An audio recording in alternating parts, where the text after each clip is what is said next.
Depuis plus de 20 ans que j'ai cette espèce unique. Pour la conserver, je l'ai multipliée.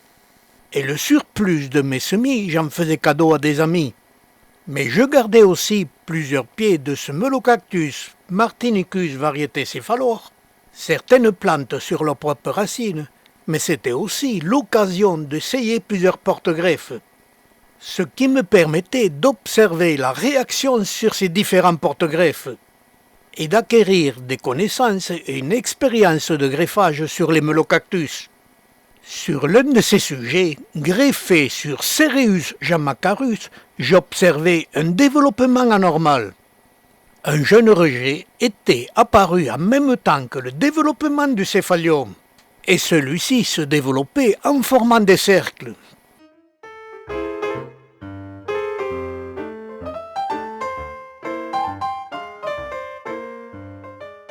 Mais cela ne l'empêchait pas de fleurir correctement et abondamment tout l'été.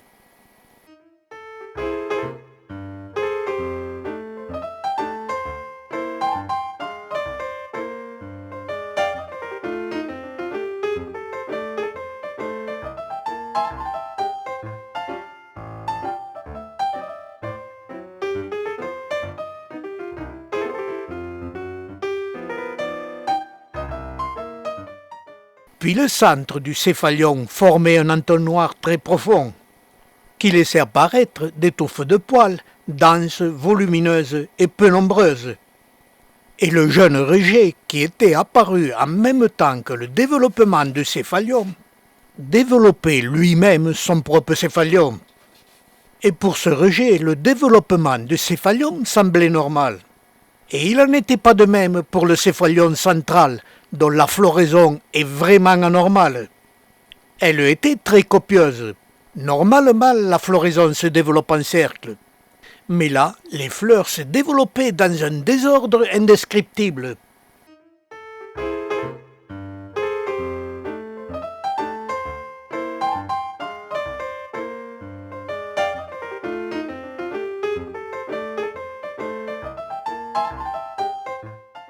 Et le céphalion central continuait son développement par petites touffes de poils.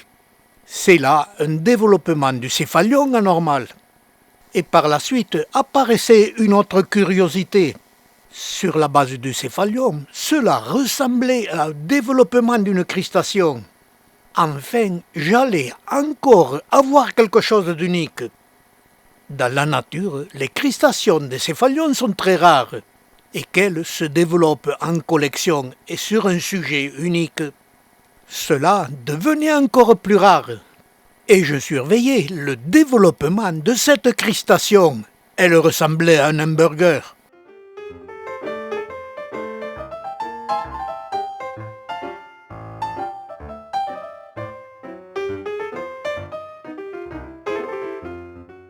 Le rejet, lui, continuait son petit bonhomme de chemin.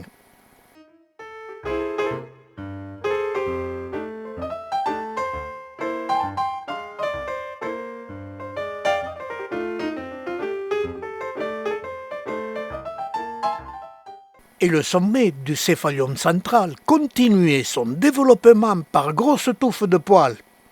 Et par la suite, celui-ci devenait ovale, ce qui est le signe d'un début de crustation.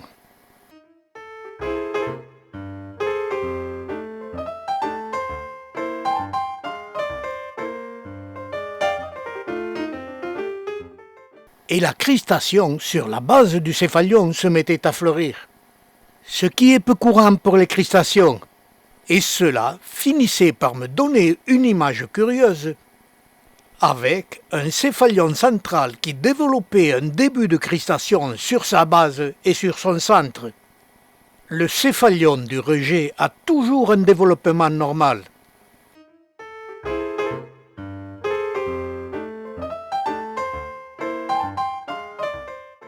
Et le temps a passé, l'ensemble s'est développé. Et sur le céphalion du bas commençaient à apparaître de grandes touffes de poils. Et par la suite, ces grandes touffes de poils apparaissaient tout au long de la crustation du bas. Et l'ensemble de la crustation du bas se déformait, tout en développant des petits aiguillons.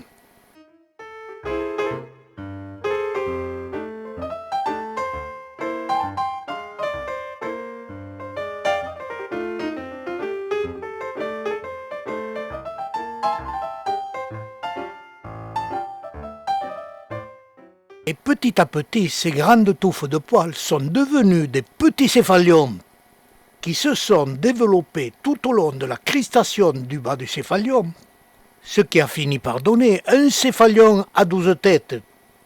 Et la cristation du sommet du céphalium a, elle, arrêté son développement.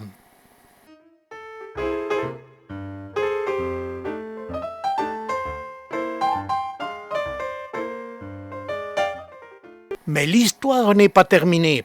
Chaque tête de ces 12 céphalions recommence par développer des touffes de poils, ce qui est le signe d'une prochaine division de ces 12 céphalions. Et je vais continuer à suivre le développement de ces céphalions, qui est unique. Cette espèce est déjà unique avec un céphalion jaune. Elle est aussi unique avec un développement à multiples céphalions. Ces petits céphalions continuent leur floraison. L'ensemble continue à me surprendre.